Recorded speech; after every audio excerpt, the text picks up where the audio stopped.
Hi everybody, my name is Dana. I am a youth services librarian at the East Brunswick Public Library. I usually do videos about Baker's Club, different arts and crafts, but today I'm going to show you how to make a Vermont grilled cheese. So I just finished a Zoom yoga class and I'm pretty hungry. And this is a great kind of nice comfort food after a workout. All you're gonna need is a Granny Smith apple, some sharp Vermont white cheddar cheese, bread of your choice, and mayonnaise. And if you don't like mayonnaise, you are correct, mayonnaise is gross, but mayonnaise is, I find, even better than butter when making grilled cheese to put on the outside of the bread, because it just gives it like a nice little tang and you don't get a mayonnaise flavor at all from it when you're cooking it. So the first thing I'm going to do is I'm going to put on my frying pan to a low medium heat just to get it warmed up, and then I'm going to chop my cheese and my Granny Smith apple. All right, let me get my cheese knife if I can find it. So you can use shredded cheese if you want, or sliced cheese. I just prefer cheese from the block because it doesn't have anything on it to keep it from sticking. When you buy shredded cheese, it usually has some type of ingredient in it to keep the cheese from clumping together. So I prefer block cheese. And I'm just gonna cut a couple slices of this pretty thin so that it melts well over the heat. All right, I think that's probably good enough. And then I'm going to slice my apple. I'm actually gonna do it in chunks so that it's easier to eat, so it doesn't come off while you're trying to eat it. And of course, if you're underage, make sure that you have a parent around while you're cutting, or ask your parent to do the cutting for you.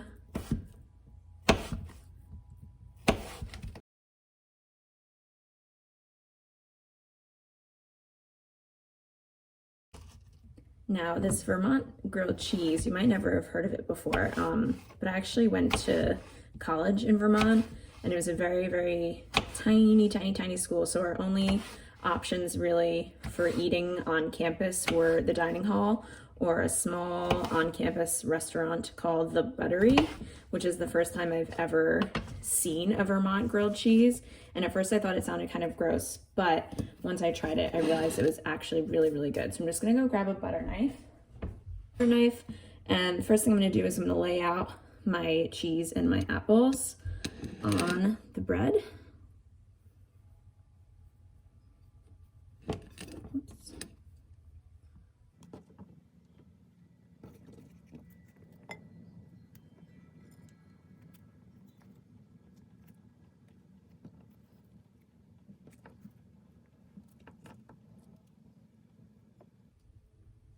All right, that looks pretty good. Now I'm gonna top it, press it down so that none of our apples fall out. And I'm gonna spread just a little bit of mayo over the top. Now, I didn't put any oil on the pan because that's what the mayo does, is keep it from sticking to the pan, and also gives you that nice golden crust. And just make sure it's all covered. Just now scrape off the excess. And I like to do it one side at a time. I'll actually do the other side while it's in the pan, so that I don't get any on my fingers. I'm just gonna grab, here we go. So this is optional, but I like to also put a little bit of cinnamon on the top. So it's kind of like a grilled cheese and an apple pie all at once. All right, I'm gonna put this on the pan with the mayo side down, and while it's cooking, I'm going to spread mayo on the other side. That way when we flip it, it's already ready. Be careful not to spill any of your apples or your cheese. All right, as you can probably hear, our grilled cheese is sizzling nicely. Now, like I said, I'm just gonna do the other side. This is a little hard to do when also holding the camera.